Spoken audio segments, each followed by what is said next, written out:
నమో తస్స భగవతో అర్హతో సమ్మా సంబుద్ధస్స. ఈరోజు నుంచి ఒక కొత్త సిరీస్ స్టార్ట్ చేస్తున్నా. అది అభిధర్మంలో చెప్పబడిన పట్టాణపాలి.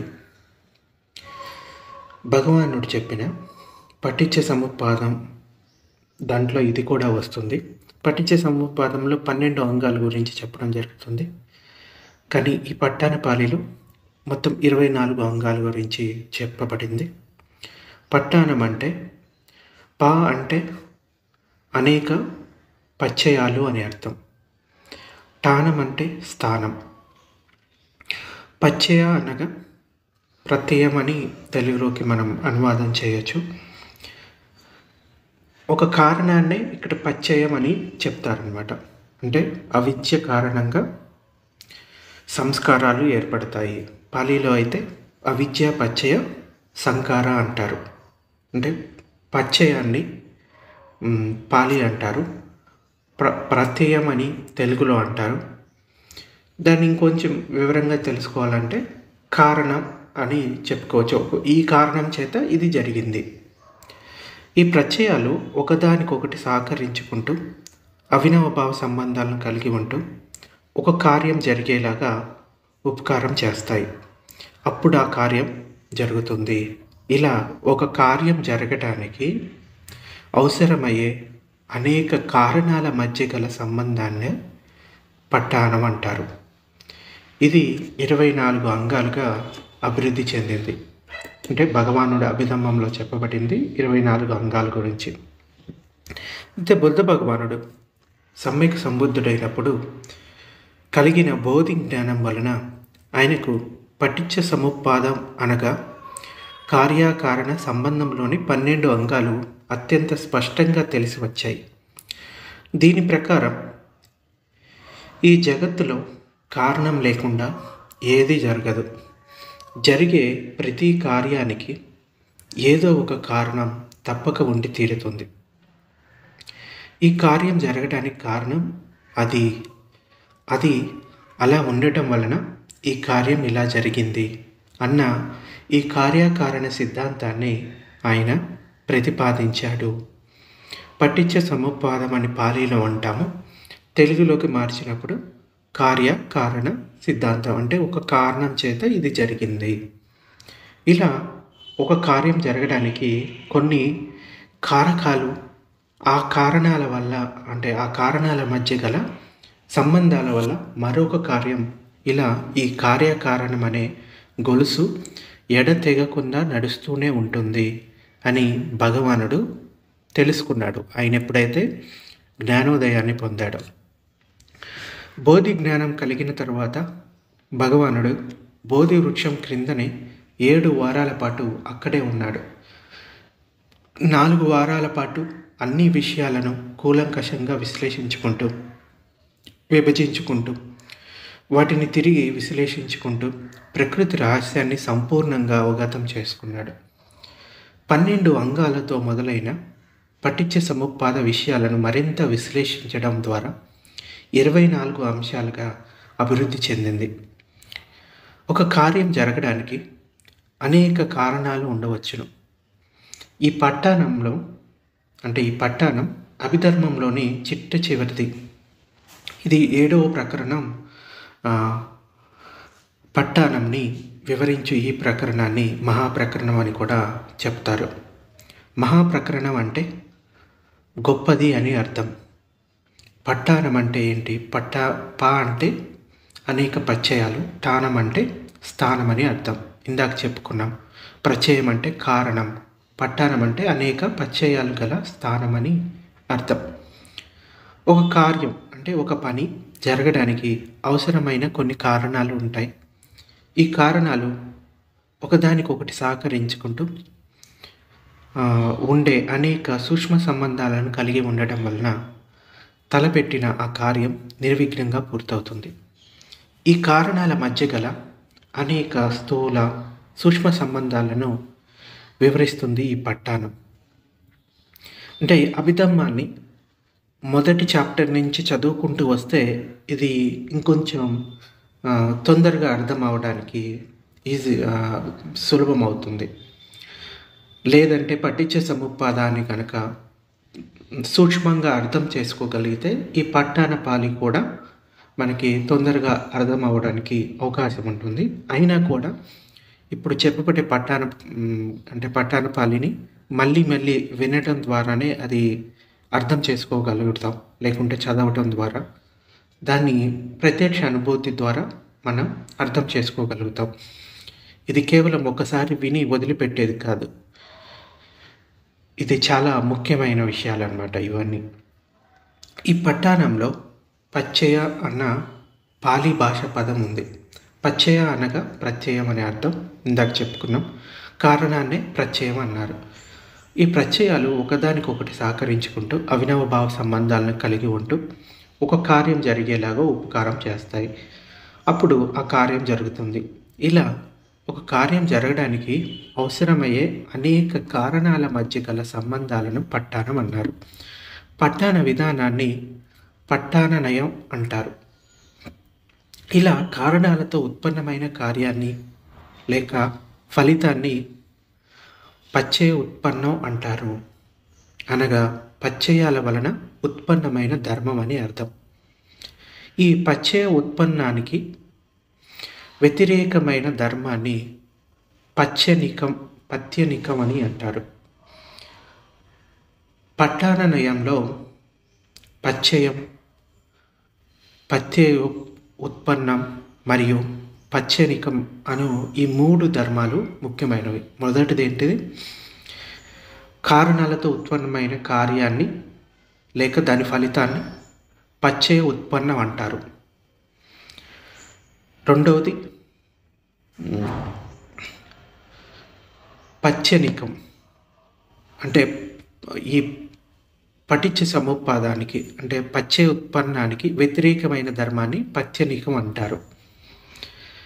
ఇలా పట్టాన పాలంలో కారణం, దానికి ఉత్పన్నమయ్యేది, ఇంకా దానికి వ్యతిరేకమైనవి ఈ 3 ధర్మాలు ముఖ్యమైనవి. పట్టాననయం అర్థం కావాలంటే పఠించ సముపాదం అనే 12 అంశాలతో ఉన్న కార్యకారణ సిద్ధాంతం యొక్క జ్ఞానం అనేది చాలా అవసరం. దీనిని నియమ పఠించ సముపాదం మరియు పఠాననయం ఈ రెండింటి జ్ఞానం సంపూర్ణంగా కలిగినప్పుడు ఈ భవ సంసారం యొక్క యథార్థమైన పరమార్థ సత్యం బోధపడుతుంది. ఈ పట్టానంలో మొత్తం 24 పచ్చయాలు ఉన్నాయి. అంటే పఠించ సముపాదంలో 12 అంగాల గురించి చెప్తాము, 12 కారణాలు. దీంట్లో 24 గురించి ఇంకా డీపర్గా వెళ్తుంది ఇది. మొదటిది హేతు పచ్చయం, రెండవది ఆరంభన పచ్చయం, మూడవది అధిపత పచ్చయం, నాలుగవది అనంతర పచ్చయం, ఐదవది సమనంతర పచ్చయం, సహజాత పచ్చయం, అన్యమన్య పచ్చయం, ఎనిమిదవది నిశ్చయ పచ్చయం, తొమ్మిదవది ఉపనిశ్చయ పచ్చయం, పదవది పురేజాత పచ్చయం, 11వది పశ్చాజాత పచ్చయం, 12వది ఆసేవన పచ్చయం, 13 కమ్మ పచ్చయం, 14వది విపాక పచ్చయం, 15వది ఆహార పచ్చయం, 16 ఇంద్రియ పచ్చయం, 17 జాన పచ్చయం, 18 మగ్గ పచ్చయం, 19 సంపయుక్త పచ్చయం, 20 విప్పయుక్త పచ్చయం, 21 అత్తి పచ్చయం, 22 నత్తి పచ్చయం, 23వది విగత పచ్చయం, 24వది అవిగత పచ్చయోతి. ఇలా 24 పచ్చయాల గురించి దీంట్లో చెప్పబడింది. పైన చెప్పబడిన పఠాననయంలో 24 అంశాలు చాలా లోతైనవి, గంభీరమైనవి. అంతర్ముఖ జ్ఞానం లేకుండా ఈ విషయాలను పుస్తకాలు చదివి ఎవ్వరూ అర్థం చేసుకోలేరు.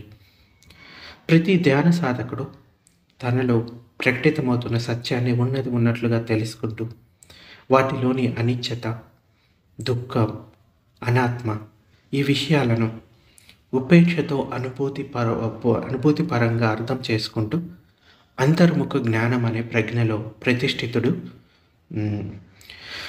ఎంతెంత అవుతుంటే అంతంతగా ఈ పట్టాననయంలో పచ్చయాల జ్ఞానాలు అనుభూతిపూర్వకంగా భావనామయ ప్రజ్ఞ ద్వారానే అర్థమవుతాయి తప్ప అంటే ఇలా అనుభూతిపూర్వకంగా అర్థమైతేనే ప్రజ్ఞ ఉత్పన్నమవుతుంది తప్ప ఇతరత్ర కాదనమాట.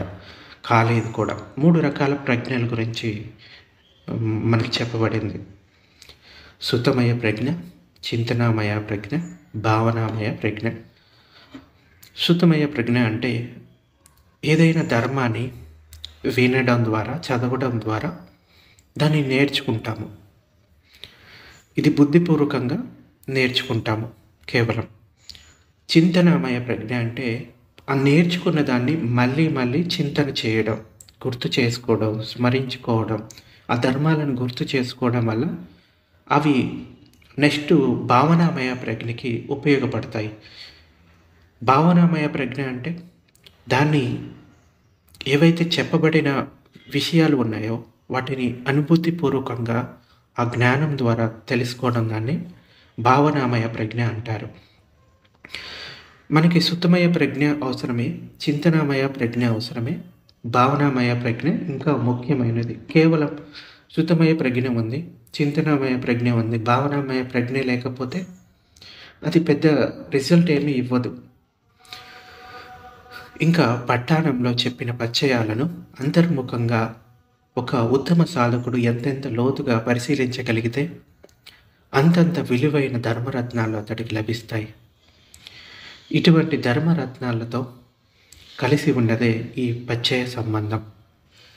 పఠించ సముపాదంలో అవిద్య పచ్చయ సంకార అని చెప్పినప్పుడు అవిద్య అనే పచ్చయం అంటే కారణం వలన సంస్కారాలు తయారవుతున్నాయని అర్థం. అవిద్య ఉన్నప్పుడు దాని కారణంగా సంస్కారాలు ఉత్పన్నమవుతాయి. అంటే పచ్చయం వలన తిరిగి ఏ ధర్మం తయారైంది, ఏది ఉత్పన్నమైంది అన్నది పట్టారం తెలుపుతుంది. ఈ పచ్చయం వలన ఏదైతే ఉత్పన్నమైందో దానిని పచ్చయ ఉత్పన్నం అంటారు. ఇలా అనేక భిన్నమైన పచ్చయాల యొక్క, పచ్చయ ఉత్పన్న ధర్మాల యొక్క మరియు పచ్చయ ధర్మాలు మనకి దర్శనమిస్తాయి. మొదటిది హేతు పచ్చయం. హేతు అంటే కారణం, రూట్స్. ప్రతిదానికి ఒక కారణం ఉంటుంది కదా. ఆ రూట్ ఏంటి, మనకు అవిద్య కలగడానికి రూట్ ఏంటి? హేతు అనగా ప్రధాన కారణం అని అర్థం. చెట్టు భూమిపై నిలబడి ఉండడానికి, దీర్ఘకాలం జీవించి ఉండడానికి భూమి లోపల ఉన్న ఆ చెట్ల వేర్లు ప్రధాన కారణమవుతాయి, అనగా హేతువు అని చెప్పబడుతుంది. ఆ చెట్టు మొలకెత్తినప్పటి నుండి పెరిగి పెద్దదై పైకి ఎలా విస్తరిస్తూ పోతుందో అలాగే భూమి లోపల ఉన్న వేర్లు కూడా బలంగా భూమిలో విస్తరిస్తూ పోయి చెట్టు పడిపోకుండా దీర్ఘకాలం నిలిపి ఉంచుతాయి. అందువలన చెట్టు వేర్లు చెట్టుకు ప్రధాన హేతువు అనుతుంది. ఆ చెట్టు పెరిగి పెద్దదై ఫలాలు ఇవ్వడానికి చెట్టుకి చెట్ల వేర్ల ద్వారా నీరు, ఎరువులు, భూసారం మొదలగు పోషకాలు చెట్టులోని ప్రతి సూక్ష్మ కణాలకు చెట్టు మొదలు నుండి చెట్టు శిఖరాగ్రం వరకు లభిస్తూ ఉంటాయి. చెట్టు ఫలాలను ఇవ్వడానికి చెట్టు వేర్లు ఉపకార పచ్చయాలుగా కూడా పనిచేస్తాయి. అప్పుడు చెట్టు జీవించి ఉండడానికి దాని మూలాలు, రూట్స్ కారణమవుతాయి, అంటే హేతువులు అవుతాయి. ఈ మూలాల ద్వారా చెట్టుకు కలిగే ఉపకారం పచ్చయం అనబడుతుంది, అంటే కారణం అనబడుతుంది. హేతు పచ్చయాన్ని ఇలాగే అర్థం చేసుకోవాలి. అంటే ఒక చెట్టుకి ఏ విధంగా అయితే రూట్స్ వల్ల అది పెరిగి పెద్దదయ్యి ఇంకా దానికి కావాల్సిన పోషకాలు కూడా ఈ రూట్స్ నుంచే అది అందిస్తూ ఉంటుంది. ఇలాగే ఒక మనిషి ప్రవర్తనకు ఆ మనిషిలోని చిత్తం ఆధారం అన్నమాట, అంటే మనసు ఆధారం. చిత్తంలోని ధర్మాలపై మనిషి ప్రవర్తన ఆధారపడి ఉంటుంది. ఒక చిత్తం ఉత్పన్నమైనప్పుడు దానితో పాటు జనించే చిత్త ధర్మాలు, వాటిని చేతసికాలు అంటారు. మనిషి ప్రవర్తనకు ఇవి కారణమవుతాయి. అంటే మనస్సు ఒక ఆలోచన, ఒక చిత్తం ఉత్పన్నమైనప్పుడు దానితో పాటే జనించే చిత్త ధర్మాలు 52 చిత్త చేతసికాలు చెప్పబడినాయి అన్నమాట. భగవానుడు 52, 53 చెప్పబడ్డాయి. వాటి గురించి ఇంతకుముందు ఒకసారి చెప్పుకున్నాము. అది ఒకసారి చూడండి, లేదంటే తర్వాత కూడా మనం చెప్పుకుందాము. ఇక్కడ ఒక చిత్తం ఉత్పన్నమైనప్పుడు దానితో పాటు జనించే చిత్త ధర్మాలు అంటే చేతసికాలు మనిషి ప్రవర్తనకు హేతువుగా అవుతాయి.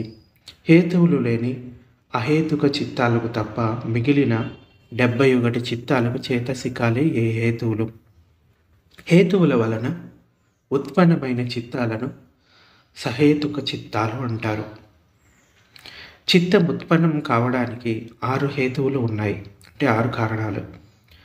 అకుశల చిత్తం ఉత్పత్తికి రాగం, ద్వేషం, మోహం అనే 3 హేతువులు కారణం. అంటే మన లోపల అకుశల చిత్తం, అకుశల అంటే చెడు చిత్తం, ఈ అకుశలాల వల్ల మనకి దుఃఖం అనేది వస్తుంది. ఈ అకుశల చిత్తం ఉత్పత్తికి ముఖ్యమైన 3 హేతువులు ఏంటి? రాగము, ద్వేషము, మోహము. ఇంకా కుశల చిత్త ఉత్పత్తికి అరాగం అంటే రాగం లేకపోవడం, అద్వేషం ద్వేషం లేని చిత్తం, అమోహం అను 3 హేతువులు, మొత్తం 6 హేతువుల వలన అన్ని రకాల సహేతుక చిత్తాలు ఉత్పన్నమవుతాయి. ఈ 6 హేతువులను హేతు సంబంధాలు అనగా హేతుపత్యయం అని అంటారు. హేతు సంబంధాలు ఏ ఏ విషయాలతో సంబంధం కలిగి ఉంటాయి? ఏ ఏ చిత్తాలు మరియు చేతసికాలు పైన చెప్పిన 6 హేతువులతో కలిసి సహజీవనం చేస్తాయో వాటితో పాటు ఈ రూప ధర్మాలు కలిసి ఉంటాయో వాటన్నిటికీ హేతువుతో సంబంధం ఉంటుంది. ఈ హేతువు సంబంధం ద్వారా ఉత్పన్నమైన ధర్మాన్ని హేతు పచ్చయ ఉత్పన్న ధర్మం అని అంటారు. ఎందుకనగా హేతువు యొక్క సంబంధం వలన ఈ పచ్చయ ఉత్పన్న ధర్మాలు ఉత్పన్నమయ్యాయి. రూపధర్మాలు 2 రకాలుగా కలుగుతాయి. మొదటిది పటిసంధి సమయంలో కర్మ ద్వారా ఉత్పన్నమైన రూప సమూహ ధర్మాలు. పటిసంధి సమయం అంటే విజ్ఞానం ఒక చోట, అంటే ఒక మనిషి చనిపోయిన తర్వాత ఇంకొక చోట ఈ పటిసంధి అనేది జరుగుతుంది. అంటే ఇంకొక గర్భంలో ఈ విజ్ఞానం ప్రవేశించడాన్ని పటిసంధి అంటారు. అంటే ఈ పటిసంధి సమయంలో కర్మ ద్వారా, అంటే ఇంతకుముందు చేసుకున్న కర్మ విపాకం ఏదైతే ఉందో దాని ద్వారా ఉత్పన్నమైన రూప సమూహ ధర్మాలు ఇవి. అంటే రూపధర్మాలు 2 రకాలుగా కలుగుతాయి. మొదటిది పటిసంధి సమయంలో కర్మ ద్వారా ఉత్పన్నమైన రూప సమూహ ధర్మాలు, అంటే మన కర్మ విపాకం ద్వారా ఆ జన్మ అనేది పొందటం జరుగుతుంది. రెండవది జీవించి ఉన్న కాలంలో అనగా ప్రవృత్తి సమయంలో హేతుపచ్చయం వలన చిత్తం ద్వారా ఉత్పన్నమైన చిత్తజ రూపాలు. ఏ హేతువు ద్వారా ఒక చిత్తం ఉత్పన్నమైందో దాని కారణంగా చిత్తం ఆ సమయంలో ఉన్న రూపాలలో దానికి అనుగుణంగా మార్పులను తీసుకొని వస్తుంది. ఇలా చిత్తం ద్వారా ఉత్పన్నమైన రూపకలాపాలను చిత్తజ రూపాలు అంటారు. ఇవి చిత్తంలోని హేతువులకు అనుగుణంగా వాటి ధర్మాలకు రూపంలో ప్రస్ఫుటంగా ప్రకటితమయ్యే రీతిలో చిత్తజ రూపాలను ఉత్పన్నం చేస్తాయి. ఇక్కడ హేతువులను ఎలా అర్థం చేసుకోవాలి? పచ్చయాన్ని ఎలా అర్థం చేసుకోవాలి? హేతువు అనగా మూలమని చెప్పుకున్నాము, చెట్టు వేరు వంటిది. పచ్చయం అనగా ధర్మం ఉత్పన్నమగుటకు సహకరించినది, ఉపకారం చేయు ధర్మము. ఇది పచ్చయ ఉత్పన్న ధర్మము. చెట్టుకి వేరుకు ఉన్న సంబంధాన్ని మూలత్త అంటారు. దీన్ని ఒక ఉదాహరణ ద్వారా అర్థం చేసుకుందాం. ఒక యువకుడు ఒక అమ్మాయిని ప్రేమిస్తున్నప్పుడు అతడు చేసే అన్ని పనులు, మాటలు ఆలోచనలు అన్నీ ఆ అమ్మాయిపై కామాన్ని వృద్ధి చేస్తూ కామతృష్ణను పెంపొందించేలా ఉంటాయి. అతడికి ఇష్టమైన అమ్మాయిని విడిచి ఉండలేకపోయే స్వభావం అతడి చిత్తంలో రాగం అనే హేతువు బలంగా నాటుకొనిపోయి ఉండటం వలన అతడి శరీరంలోనూ చిత్తంలోనూ దానికి అనుకూలంగా అనేక మార్పులు జరిగి అనేక ధర్మాలు పచ్చయ ఉత్పన్న ధర్మములు దర్శనమిస్తాయి. ప్రేమిస్తున్న ఆ అమ్మాయిని విడిచిపెట్టలేకపోతాడు. 24 గంటలు ఆ అమ్మాయి స్మరణలోనే కాలం గడుపుతాడు. అతడికి ఇంకా వేరే ధ్యాస అనేది ఉండదు. అందువలన చిత్తంలో ఉత్పన్నమయ్యే రాగం అనే అకుశల చేతసికం ఇక్కడ హేతు అవుతుంది. ఇది ఆ మనిషి ప్రవర్తనను నియంత్రిస్తుంది. ఆ హేతువు ఆ యువకుడిలోని కామతృష్ణకు మూలంగా మారి అతడి చిత్తంలోను శరీరంలోను, అంటే రూపంని శరీరం అంటారు, ఈ రూపంలోను కామతృష్ణకు అనుకూలంగా ఆలోచనలు, మాటలు, చేతలకు సంబంధించిన అనేక పచ్చే ఉత్పన్న ధర్మాలు ఉత్పన్నమవడానికి కారణమవుతుంది. అంటే అతడు పెట్టుకున్న ఈ కామతృష్ణ ద్వారా అది దేనివల్ల రాగం ద్వారా ఉత్పన్నమైంది.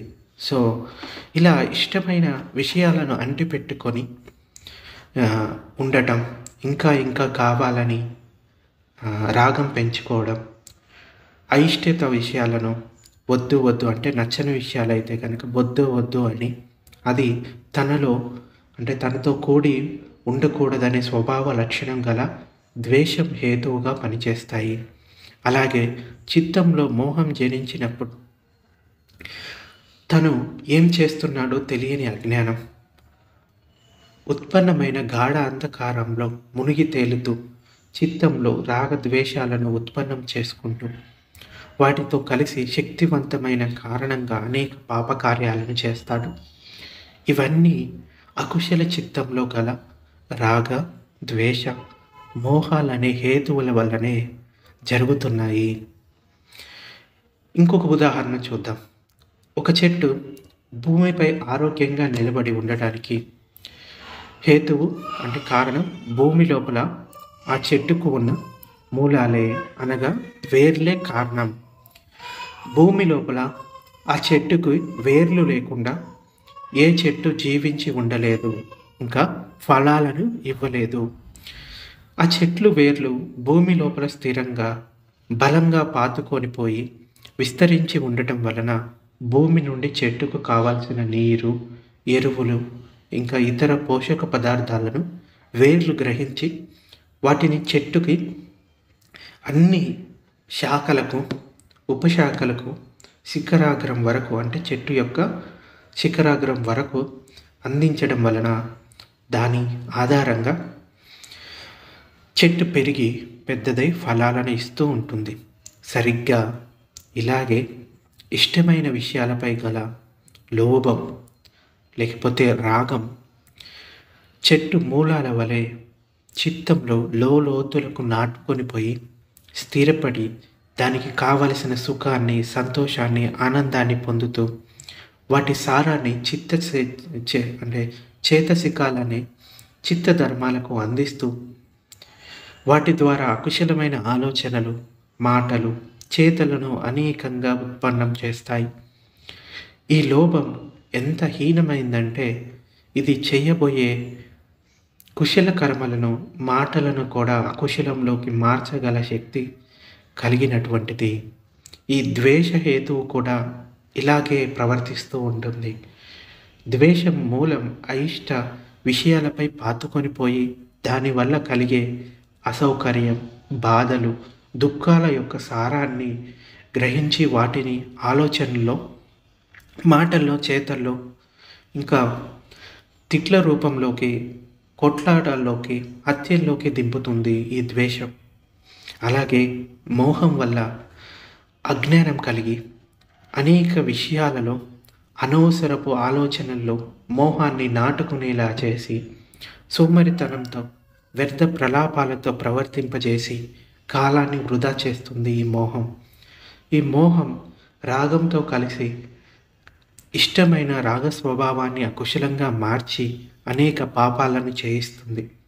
అలాగే ద్వేషంతో ఈ మోహం కలిసి వ్యక్తిని గాఢ అంధకారంలో ముంచేసి హత్యలను చేయిస్తుంది.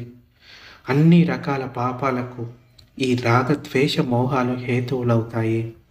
ఇలా రాగము, ద్వేషము, మోహం అనే ధర్మాలు ఇష్టమైన విషయాలతో, అయిష్టమైన విషయాలతో, అనవసర విషయాలతో జతకట్టి చెట్టు వేరు వలె మన చిత్తంలో నాటుకొని పోయి విస్తరిస్తూ పోయి వాటి సారాన్ని చిత్తానికి, శరీరానికి అందిస్తూ వాటి ద్వారా అనేక దుష్ట ఆలోచనలు, మాటలు, కర్మలు చేయిస్తుంటాయి.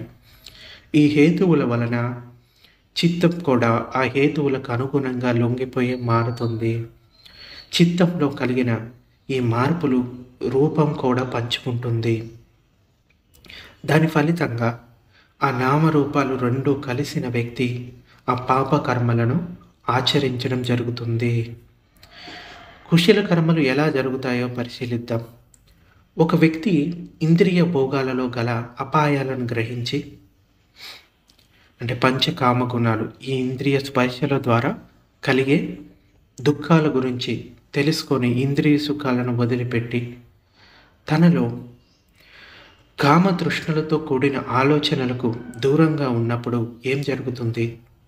తను ప్రేమించిన స్త్రీపై రాగానికి బదులుగా అరాగం, అంటే రాగం లేని చిత్తంలో ఉత్పన్నమవుతుంది. అరాగ స్వభావం వలన అమ్మాయిని అంటిపెట్టుకొని ఉండే స్వభావం మారిపోయి ఆ అమ్మాయిపై అంతవరకు ఉన్న ఇష్టం తొలగిపోతుంది. అరాగం కలగక ముందు ఆ యువకుడు అమ్మాయి గురించి చేసిన ఆలోచనలు, మాటలు, కర్మలు అన్నీ అకుశలంగా ఉండేవి. ఆ అమ్మాయి పొందులో, అంటే అమ్మాయి దగ్గరలో సుఖపడుతున్నానన్న భ్రమ కలిగి ఉండేవాడు. కానీ ఏదో కారణం వలన ఆ అమ్మాయిపై గల ఇష్టం, వ్యామోహం తగ్గిపోయి అరాగం క్రమంగా పెరిగిపోతూ ఉంటుంది. అరాగం పెరిగిన కొద్దీ ఆ యువకుడిలో బలంగా నాటుకొని ఉన్న కామతృష్ణ బలహీనం కావడం మొదలుపెడుతుంది. ఇంతకు ముందున్న అకుశల కామతృష్ణతో నిండిన ఆలోచనలు, మాటలు, చేతలు అవి కూడా బలహీనమై తగ్గిపోతుంటాయి. ఎందుకంటే అరాగం యొక్క మూలాలు ఆ అమ్మాయి పట్ల గల ఆలోచనలు నాటుకొని పోయి ఆ అమ్మాయిపై గల కామతృష్ణను, తద్వారా ఇష్టాన్ని తొలగిస్తుంది. అలాంటప్పుడు ఆ అమ్మాయిపై ద్వేషం లేక అంటే అమ్మాయిపై ద్వేషం లేకపోయినప్పటికీ ఇదివరకటిలాగా ఆ అమ్మాయిని అంటి పెట్టుకొని ఉండాలి అన్న ఆలోచనలు తొలగిపోతాయి. వీలైనంత వరకు ఆ అమ్మాయిని మర్చిపోవడానికి, తప్పించుకు తిరగడానికి ప్రయత్నం చేస్తూ ఉంటాడు. ఈ అరాగ లక్షణాలు ఇంకా తీక్షణమైనప్పుడు అతడికి విషయ వాంఛలపై వైరాగ్యం కలుగుతుంది. తనని తాను అదుపులో ఉంచుకోవడానికి ధ్యానాన్ని సాధన చేస్తాడు, శీల పాలన చేస్తాడు, ఆలోచనలను పవిత్రంగా మార్చుకోవడానికి ప్రయత్నిస్తూ ఉంటాడు. ఈ ప్రయత్నం వలన ఎల్లవేళలా పవిత్రమైన ఆలోచనలు కలిగేలా చూసుకుంటాడు. అందువలన అలోభం, అంటే అరాగం హేతుపత్యం అవుతుంది. చిత్తంలో అలోభం మూలాల వలె నాటుకొని ఉన్నందున హేతువు అవుతుంది. దానికి అనుకూలంగా చిత్త ధర్మాలు ఉత్పన్నం కావడానికి సహకరిస్తూ ఉండడం వలన అలోభం పచ్చయం అవుతుంది. ఇలాగే అద్వేషాన్ని, అమోహాన్ని కూడా అర్థం చేసుకోవాలి. అంటే ఎప్పుడైతే ఒక వ్యక్తి పట్ల కానీ, ఒక వస్తువు పట్ల కానీ రాగాన్ని, ద్వేషాన్ని, మోహాన్ని పెంచుకుంటే అది మనకి దుఃఖాన్ని తీసుకొస్తుంది. అలా కాకుండా దాని పట్ల అరాగాన్ని, అద్వేషాన్ని, అమోహాన్ని కనుక పెంచుకుంటే కనుక మనం కుశల చిత్తాలని పెంపొందించుకోగలుగుతాము. సో మనం చేయాల్సింది ఇక్కడ ఇదే, అకుశల చిత్తాలను వదిలిపెట్టాలి. మన లోపల రాకుండా చూసుకోవాలి. ఎప్పుడెప్పుడైతే వస్తూ ఉంటాయో వాటిని అప్పుడే అక్కడే వదిలిపెట్టాలి. వాటిని అంటిపెట్టుకొని ఉండకూడదు. ఒకవేళ అంటిపెట్టుకొని ఉంటే గనక ఆ చేతసికాలకి ఇంకా బలం పెరిగిపోతూ ఉంటుంది. ఇంతవరకు హేతుపచ్చయాన్ని పట్టాననయ సిద్ధాంతం ప్రకారంగా వివరించడం జరిగింది. ఇప్పుడు సుత్తాంత నియమం ప్రకారంగా హేతుపచ్చయాన్ని వేరొక కోణం నుండి పరిశీలిద్దాం. 2 మూలాలు ఏంటవి? మోహము, లోభము. ఈ 2 కలిసి ఉన్నందున ప్రాణులు అన్ని రకాల దుఃఖాలు కలిగిన భవ సంసారంలో బాధలు, దుఃఖాలను అనుభవిస్తూ ఉంటాయి. అందువలన ప్రాణులు ఈ జనన మరణ చక్రం నుండి బయటపడలేవు. ద్వేషం పరిస్థితుల ప్రభావం వలన రాగం నుంచే ఉత్పన్నమవుతుంది. ఇదే అన్ని పాపకార్యాలకు మూలమవుతుంది. అలాగే అమోహం, అరాగం అనే 2 హేతువులు ఈ జనన మరణ చక్రం అనే భవ సంసారం నుండి బయటపడడానికి సహాయపడతాయి. అద్వేషం అరాగ హేతువు ఫలితంగానే ఉత్పన్నమయ్యే అన్ని పుణ్య కార్యాలకు హేతువు అవుతుంది. అందువలన ఈ 6 హేతువుల రాగం, ద్వేషం, మోహం, ఇంకా అరాగం, అద్వేషం, అమోహం ఈ నామరూపాలు కలిగిన పంచస్కందాలలో కలిగే అన్ని స్థితిగతులకు కొన్ని సంప్రయుక్తమైన, కొన్ని విప్రయుక్తమైన కారణమవుతున్నాయి. సో అందుచేత ముఖ్యంగా అకుశల ధర్మాలు ఈ రాగము, ద్వేషము, మోహం వల్లే కలుగుతూ ఉంటాయి. మనం రాగానికి బదులు విరాగాన్ని అంటే అరాగాన్ని లేకుంటే అద్వేషాన్ని, అమోహాన్ని కనుక మన చిత్తంలో పెంపొందించుకోగలిగితే కనుక మనం ఈ జనన మరణ చక్రం అనే భవ సంసారం నుండి బయటపడగలుగుతాము. ఇది హేతుపచ్చయం గురించి మనకి పట్టానపాలిలో కొంతవరకు చెప్పడం జరిగింది. మిగిలిన పచ్చయాన్ని అంటే తర్వాతది 2వది ఆరంభణ పచ్చయ మిగిలింది తర్వాత చెప్పుకుందాం.